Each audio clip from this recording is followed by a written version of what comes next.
अस्सलामु अलैकुम।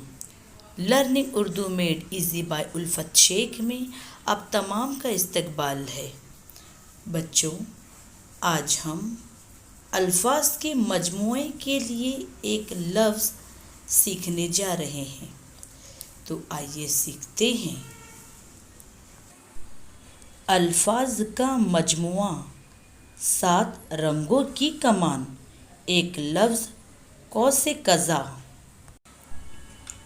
पुराने दौर की निशानियाँ, आसार कदीमा,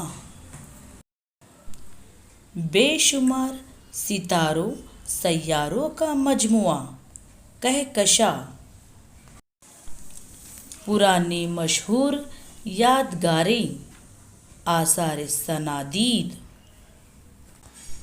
छोटे छोटे सिक्के, रेज़गारी।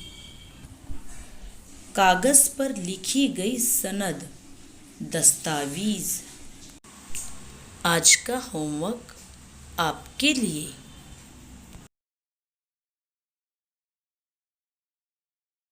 शुक्रिया।